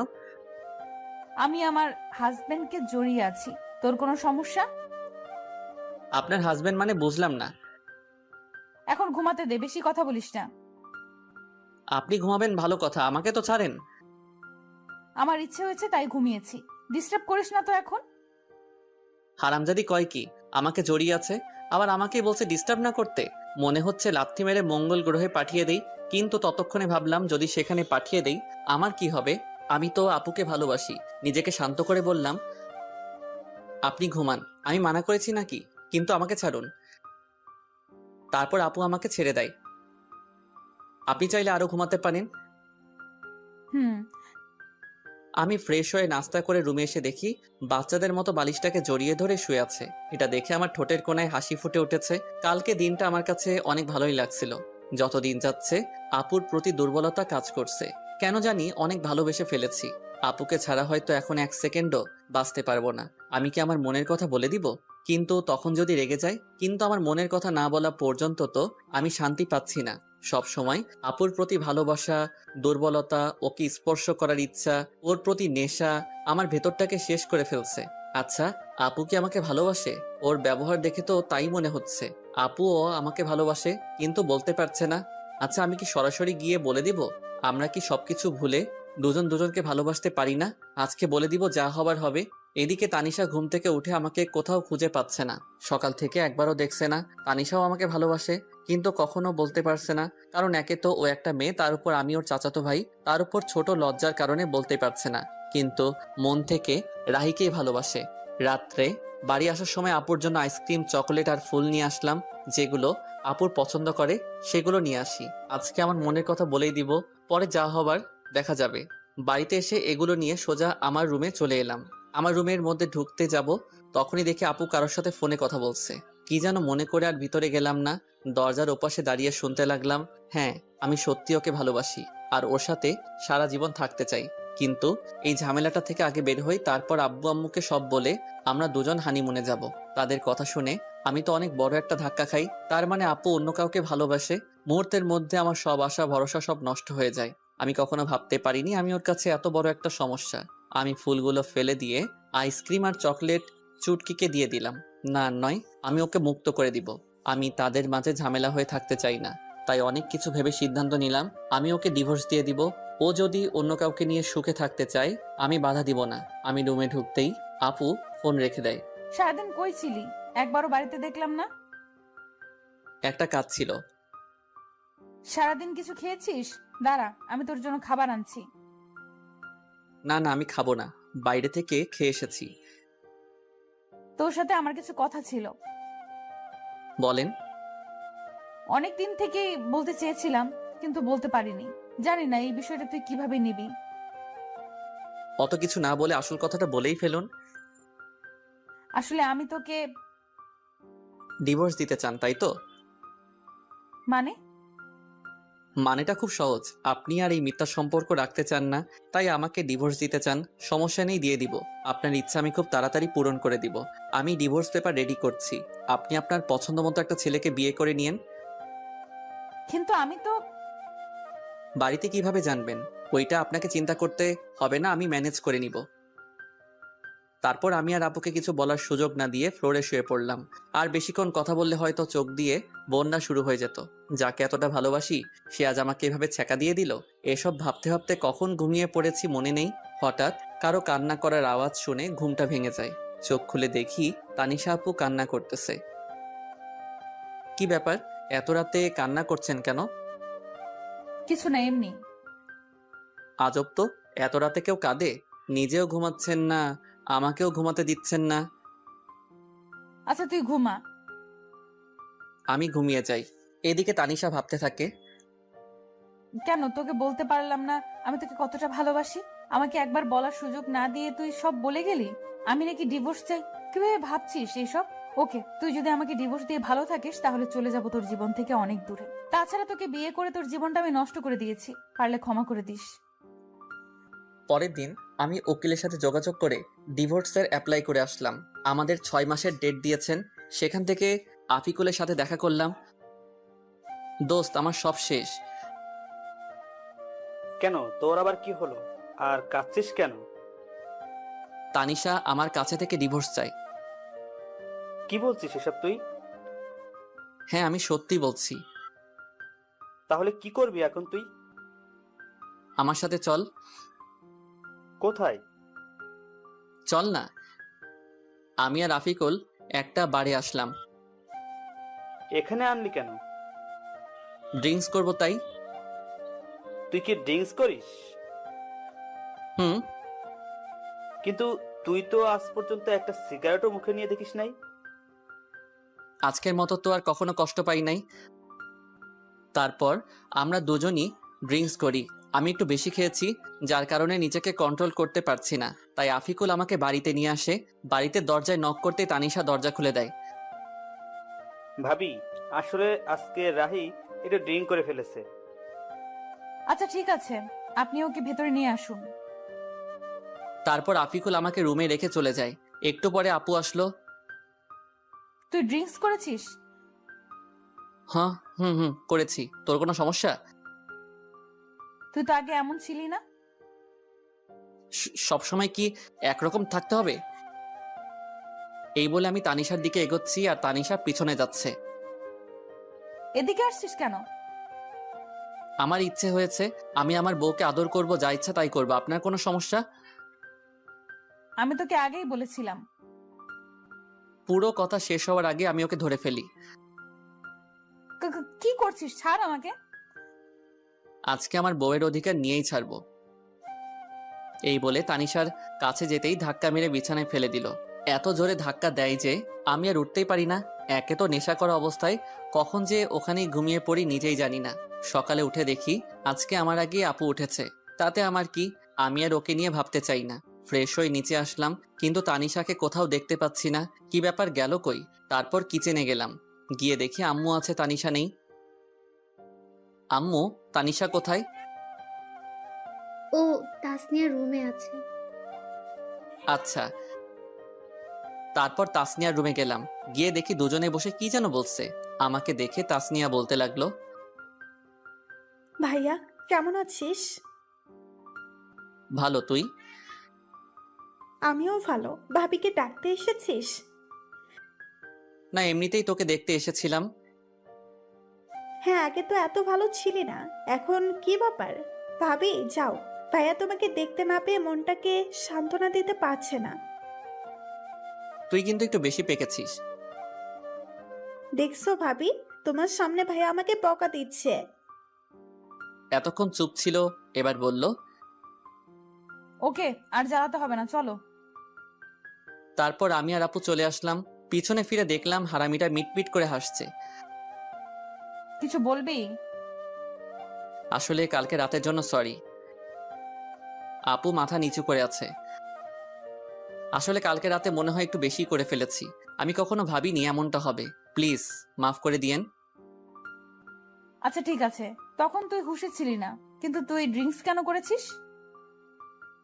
এমনি বাদ দেন বলে চলে আসতে চাইছিলাম, এমনই সময় আপু আমার হাত টেনে ধরে। আপুর হাতের ছোঁয়ায় কেমন যেন বুকের মধ্যে ইলেকট্রিক শক লাগলো। আমাকে ইগনোর করছিস কেন? কই না তো। তাহলে বললি না কেন? এমনি ভালো লাগছে না। ও আচ্ছা, বলতে হবে না। তারপর আপু চলে যায়। সারাদিন আর একবারও কথা বলেনি। তাতে আমার কি, দুজনে দূরে দূরে থাকাই ভালো। কিছুদিন পর আবার শরীরটা অনেক খারাপ হয়ে যায়। এই কয়দিনে তানিশার সাথে দরকার ছাড়া কোনো কথা হয় নাই। তানিশাও দরকার ছাড়া কথা বলেনি। দেখি, সোজা হয়ে শো, আমি তোকে জলপট্টি দিচ্ছি। লাগবে না আমার, আমি ঠিক আছি। লাগবে না মানে? জ্বর তো এখনো কমেনি। তো কি হয়েছে, মরেই তো যাব, তার থেকে তো বেশি কিছু না। এত বেশি কেন বুঝিস সব সময়? আমি বেশি বুঝি তাতে আপনার কি? আজব তো, এরকম করছিস কেন তুই আমার সাথে? কি করছি? কিছু না, এখন চুপ করে থাক। কিছু আর বললাম না। জানি আরো কিছু বললে হয়তো কষ্ট পাবে, আর কিছু শুনবেও না, তাই শুয়ে থাকলাম। আপু আমাকে জলপট্টি দিয়ে দিল। যতদিন পর্যন্ত সুস্থ হয়নি আমার পাশে থেকেছে, কিন্তু একবারও ভালোভাবে কথা বলেনি। এত যত্ন করিস কিন্তু ভালোবাসি কথাটা বললেও কি হয়? নিজেও কষ্ট পাবে, আমাকেও কষ্ট দিবে। ফাজিল একটা মাইয়া। কিছুদিন পর বলে ও নাকি তাদের বাড়িতে যাবে। কাল আমাকে আমাদের বাড়িতে নিয়ে যাবি? কি ব্যাপার, আগে তো বললে না না করতো, আজ বলতেই রাজি হয়ে গেল। পরের দিন আপুকে তাদের বাড়িতে নিয়ে যাই। আপুকে রেখে আসতে যাব তখন। বাবা আজকে দিনটা থেকে যা, এখনই আসলি আবার চলে যাবি? শাশুড়ি মা কথাটা বললেন। না মা, আমার কাজ আছে, ও থাকুক যতদিন থাকার, আমি পরে এসে নিয়ে যাব। আচ্ছা। তানিশার কাছে ওর মা গিয়ে বলল। কি ব্যাপার তানিশা, রাহির সাথে কি তোর কিছু হয়েছে? ও এমন ভাবে চলে গেল কেন? তানিশা কিছু না বলে ওর মাকে জড়িয়ে ধরে কেঁদে দেয়। কি হলো, কাঁদছিস কেন?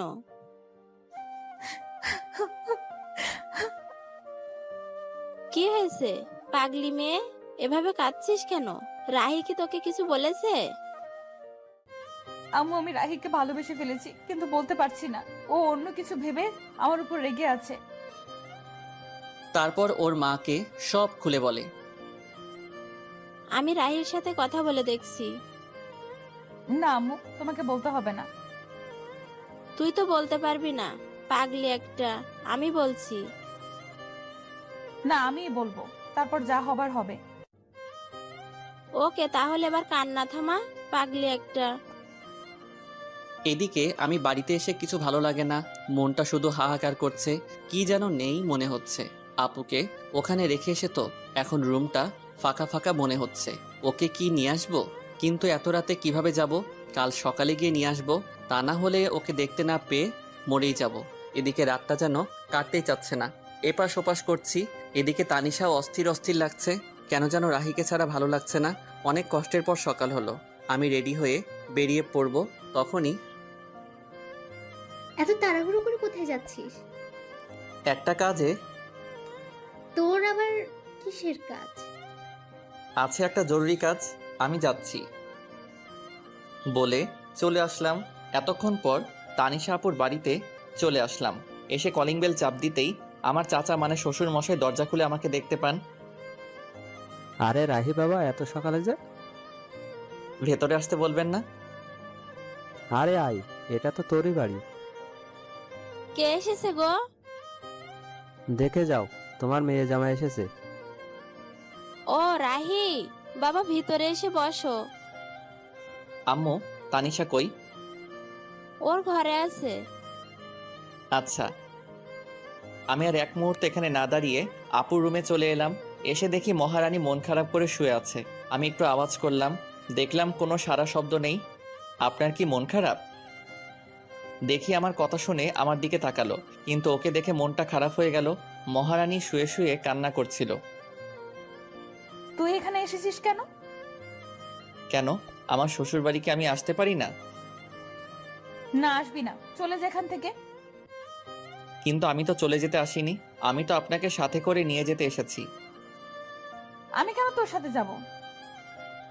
আমি নিয়ে যাব তাই। আমি যাব না, তুই চলে যা এখান থেকে। আমি তো যাব না আপনি না গেলে। কেন? আমি তোর কে? আপনি আমাকে চাচাতো বউ। এসেছে বউ বউ করতে, যাব না আমি। তানিশা, বললাম তো যাব না। আমি তোমাকে অনেক ভালোবাসি, নিজের থেকে অনেক বেশি। চলো আমার সাথে। কি বললি? ভালোবাসি। কাকে? তোমাকে। প্রথম দিন কি বলেছিলাম? আমি এত কিছু জানি না, আমি জানি তুমিও আমাকে ভালোবাসো। আমার ভেবে দেখতে হবে। আচ্ছা, কিন্তু বাড়িতে চলো আমার সাথে প্লিজ। কিন্তু আব্বু তো আজকে যেতে দিবে না। সেটা আমি দেখতেছি, চলো। তারপর আমি ওকে নিয়ে চলে আসতে লাগলাম। আরে তোমরা কই যাও? চাচা বাড়ি যাব। কিন্তু এখনই তো এলে। আমাদের দরকার আছে। ওদের যেতে দাও। তারপর আমি আর তানিশা বাড়ির উদ্দেশ্যে রওনা দিলাম। আজকে এসে আজকেই চলে গেল, বুঝলাম না তুমি আটকালে না কেন? তারপর চাচি সব খুলে বললেন। এরা পারেও বটে, দেখো এখন সব ঠিক হয়ে যাবে। হুম। আমি তানিশাকে বাড়িতে নিয়ে আসলাম। বাড়িতে আসতে আম্মু বলল, কি রে, কালকে দিয়ে আসলি আবার আজকে নিয়ে আসলি? অমনিও থাকতে চাইছিল না তাই। এই জন্যই সকাল সকাল খুব জরুরি কাজ, এইটাই ছিল। আমি আর কথা না বলে তানিশাকে রুমে নিয়ে আসলাম। রুমে আসতে দেখি ও আমার দিকে রাগী লোক নিয়ে তাকিয়ে আছে। আমি ভয়ে বললাম, কি ব্যাপার, অমন করে তাকিয়ে আছেন কেন? আমি থাকতে চাইছিলাম না, তাই না? মানে না। তোর আজকে কি করে দেখ। হয়েছে আপনাদের রোমান্স করা? হঠাৎ কথা শুনে দুজনেই চমকে উঠে যাই। তুই এখানে কিছু বলবি? বলতেই তো আসছিলাম, কিন্তু তোমাদের রোমান্সের মাঝে চলে আসলাম। তেমন কিছু না। ভাইয়া, আমি কানা না, আমি তোর থেকে বেশি দেখতে পাই। কি বলবি বল। আমায় কিছু টাকা দে তো। কত লাগবে? 500। আব্বুর কাছে থেকে নে। না, তুই দে, আব্বু বকা দিবে। পরে এসে নিয়ে যাস। ওকে, তোরা রোমান্স চালিয়ে যা। তোকে আজকে। চুটকি দৌড়ে চলে যায়। তানিশার দিকে তাকিয়ে দেখি লজ্জায় লাল হয়ে আছে। চুটকি কোথায় এত লজ্জা পাবে জানতাম না, তবে এখন আরো বেশি কিউট লাগছে। রাতে খাবার খেয়ে আমি খেতা বালিশ নিয়ে নিচে শুতে যাব, তখন এই, তুই বিছানায় ঘুমা। আর আপনি? আমি বিছানায় ঘুমাবো। মানে আপনি আমার সাথে ঘুমাবেন? বেশি খুশি হইস না, মাঝখানে এই বালিশ থাকবে, বালিশের এই পাশে একদম আসবি না। না হলে? তোর খবর আছে। বেডি কয় কি, বউয়ের কাছে নাকি যেতে পারবো না? কি কপাল আমার। কিছু বলছিস? না। এখন ভালো ছেলের মতো ঘুমা। আমিও ঘুমিয়ে পড়ি। মাঝরাতে হঠাৎ ঘুম ভেঙে যায়। উঠতে যাব, তখনই ভারী কিছু অনুভব করলাম। তাকিয়ে দেখি আমার বুকের উপর শুয়ে আছে আপু। আমার অনেক ভালো লাগছিল, ইচ্ছে হয়েছিল সারা জীবন এভাবে ডাকতে। আমি আর উঠলাম না, যদি ওর ঘুম ভেঙে যায়। এভাবে বুকের উপর আপুকে জড়িয়ে ধরে আমিও ঘুমিয়ে পড়লাম। সকালে আমার আগেই আপুর ঘুম ভেঙে যায়, দেখে আমি ওকে, ও আমাকে জড়িয়ে ধরে আছি। ও উঠার চেষ্টা করতেই আমি আরো জোরে জড়িয়ে ধরি। এমনভাবে জড়িয়ে ধরে শুয়ে আছি আপু যেন বুঝতে পারে আমি ঘুমের ঘোরে জড়িয়ে আছি। যখন আমার থেকে নিজেকে ছাড়িয়ে নিতে পারছে না তখন আমাকে ডাকতে থাকে। রাহি, ওই আমি চুপ। ওঠ আর ছাড় আমাকে। ও সরি। ওকে ছেড়ে এমন ভাব করলাম যেন আমি কিছুই জানি না। আমি বুঝতে পারি নাই। ঠিক আছে। মনে মনে আমি হাসছিলাম। মাইয়া দেখি একটু একটু করে লাইনে আসছে। পরের দিন আমার আব্বু আম্মু আর চুটকি আমাদের এক আত্মীয়ের বাড়িতে যায় 2 দিনের জন্য। আম্মু যাওয়ার সময় বলে গেল যেন ওনার বৌমার খেয়াল রাখি আর ঝগড়া যেন না করি। মুই আর কি কইতাম, আমি তো এখন অবুঝ বাচ্চা। দুপুর হয়েছে, খুব খিদা লাগছে। তানিশা কই গেল? তানিশা আপু, বল। দুপুর হয়ে গেল তো, কিছু কি রান্না করছেন? খুব ক্ষুধা লাগছে। আমি তো রান্না করতে পারি না। কি মজা করছেন আমার সাথে? মজা কেন করব, আমি সত্যিই রান্না করতে পারি না। খাইতে পারেন? মানে কিছু না। হারামজাদি কয় কি রান্না করতে পারে না, শুধু গিলতে পারে? মেয়ে হয়ে এখনো রান্না করতে শিখেননি? আম্মু কখনো রান্না করতে দেয়নি। মেয়ে মানুষ যখন হয়েছেন একটু তো রান্না করা শিখতে পারতেন। রান্না করতে পারেন না? বিয়ে করে বরকে কি করে খাওয়াতেন? এখন কি হবে আমার? বিয়ে তবে করলি কেন? শখে করি নাই, জোর করে করাইছে। যত সব। খিদের জ্বালায় কি সব বলেছি। খিদে লাগলে মাথা ঠিক থাকে না। আমি গিয়ে হোটেল থেকে খাবার এনে খেয়ে নেই। পরে মনে হলো তানিশাও কিছু খাই নাই, তাই খাবারগুলো নিয়ে ঘরে গেলাম। এই নেন, খাবারগুলো খেয়ে নেন। আমার মাথা ব্যথা করছে, আমি নিচে ঘুমাচ্ছি, আপনি খাবার খেয়ে নিয়েন। তারপর আমি গিয়ে ড্রয়িং রুমে ঘুমিয়ে পড়লাম। ঘুম ভাঙলে দেখি সন্ধ্যা নামবে। তানিশাকে ডাকতে রুমে যাই। গিয়ে দেখি খাবারগুলো যেমন রেখেছিলাম তেমনই আছে। তানিশা গেল কোথায়? সারা বাড়ি খুঁজে পেলাম না, তাই ছাদে গেলাম। গিয়ে দেখি মহারানী ছাদে দাঁড়িয়ে আছে। আমি গিয়ে ডাক দিতেই চোখ মুছে আমার দিকে তাকালো। বুঝলাম আমার কথায় অনেক কষ্ট পেয়েছে। খিদের জ্বালায় তখন আমার মাথা ঠিক ছিল না। আমার হয়তো এমনভাবে বলা ঠিক হয় নাই। এখনো খাবার খান নাই কেন? এমনি ভালো লাগছিল না। সরি, আমি আপনাকে সেভাবে বলতে চাইনি। প্লিজ আমাকে মাফ করে দিয়েন। না, সরি কেন বলছিস? তুই তো ঠিকই বলছিস। না, আমি ঠিক বলিনি। সরি, আমার উপর রাগ করে থাকবেন না। আচ্ছা, রাগ করে নাই। সত্যি? সত্যি। তাহলে চলুন, এখন খাবেন। এখন? সারাদিন তো কিছুই খান নাই। তারপর আমি ওকে জোর করে এনে খাওয়ার জন্য বসিয়ে দিলাম। ও খাচ্ছিল, আমি চেয়ে চেয়ে দেখছিলাম। কি ব্যাপার, এমন করে আমার খাওয়া কি দেখছিস? কই না তো। আমি দেখছি তুই আমার খাওয়া দেখছিলি। দেখছি তো, কি হয়েছে? কেন, আমার নজর লাগবে না বুঝি? আমি আমার বউয়ের খাওয়া দেখছি, তাতে আপনার কি? কে তোর বউ? কেন কি বললি? কে তোর বউ? আপনি খান, আমি আসছি। এখন আবার কই যাস?